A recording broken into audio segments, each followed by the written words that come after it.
आखिर क्या हुआ था उस दिन केदारनाथ में? दोस्तों, दरअसल बताया जाता है कि केदारनाथ में जून 2013 में भारी बारिश के कारण बादल फट गया था, जिसकी वजह से वहां पर भीषण बाढ़ आ गई और केदारनाथ मंदिर से 5 किलोमीटर ऊपर चौराबड़ी ग्लेशियर के पास एक झील बन गई थी, जिसके टूटने से उसका सारा पानी तेजी से नीचे आ गया, जो कि बिल्कुल भयंकर जल प्रलय जैसा ही दृश्य था। दोस्तों, केदारनाथ मंदिर के मुख्य पुरोहित द्वारा उस समय बताया गया था कि उस दिन शाम करीब 8 बजे के बाद अचानक ही मंदिर के पीछे ऊपर वाले पहाड़ी भाग से पानी का तेज बहाव आता दिखा, जिसकी वजह से तीर्थयात्रियों ने मंदिर में ही शरण ले ली।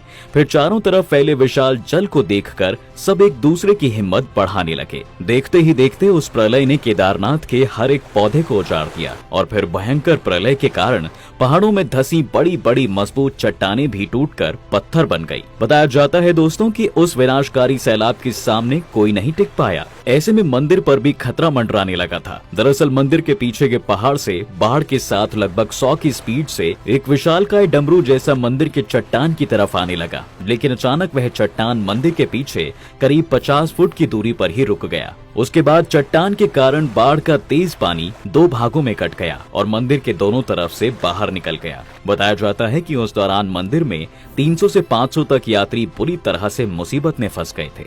ऐसे में उस चट्टान को मंदिर की तरफ आता देख उनकी रूह कांप गई।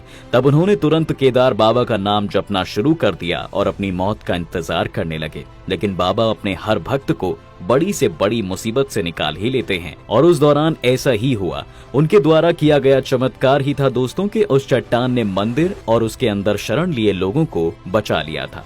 लेकिन फिर भी बताया जाता है कि उस महाप्रलयंकारी बाढ़ में लगभग 10,000 लोग मारे गए थे। दोस्तों, आज उस घटना को लगभग 9 साल होने को है, लेकिन वह शिला आज भी केदारनाथ के पीछे आदि गुरु शंकराचार्य की समाधि के पास ही है।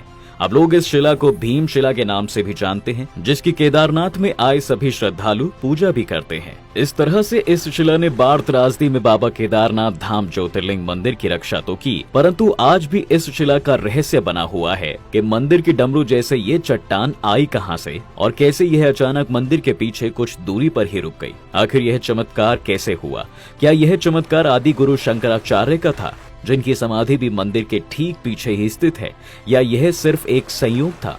किसी चट्टान का प्रकट होना और अचानक ही रुक जाना व सैकड़ों से भी अधिक श्रद्धालुओं का मौत के मुंह से बाहर आना निश्चित रूप से बाबा की कृपा ही हो सकती है। अब इस शिला के अद्भुत चमत्कार को तो सभी लोग स्वीकार करते हैं, क्योंकि इस शिला ने ही सही समय व सही जगह पर रुककर मंदिर की पूरी तरह से रक्षा की। आप भी ये जानकर हैरान हो जाएंगे कि डमरू जैसे दिखने वाले भीम शिला की चौड़ाई लगभग मंदिर की चौड़ाई के बराबर है, जिसने प्रलय का अभिमान चकनाचूर कर दिया और मंदिर को थोड़ी सी भी हानि नहीं पहुंचने दी। दोस्तों, इसके साथ ही केदारनाथ के ज्योतिर्लिंग की कहानी भी बड़ी रोचक है, जो कि प्रसिद्ध भी है। कहानी के अनुसार विष्णु जी के नर और नारायण नाम के 2 अवतार हुए, जो भगवान भोलेनाथ के बड़े भक्त थे। इसलिए वो बद्रीनाथ में खुद का एक शिवलिंग बनाकर उनके सामने बैठकर दोनों घोर तपस्या करने लगे। बताया गया है कि उस शिवलिंग पर हर दिन भगवान शिव दर्शन देते थे। एक दिन भगवान उन दोनों बालकों से इतना खुश हुए कि उन्होंने दोनों से कहा कि वो कोई वरदान मांगे।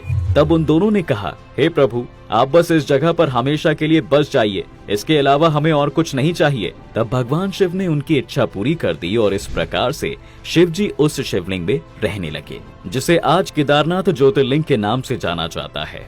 दोस्तों, अगर आप भी केदारनाथ से जुड़ी कोई पौराणिक कहानी जानते हैं तो हमें नीचे कमेंट करके जरूर बताएं।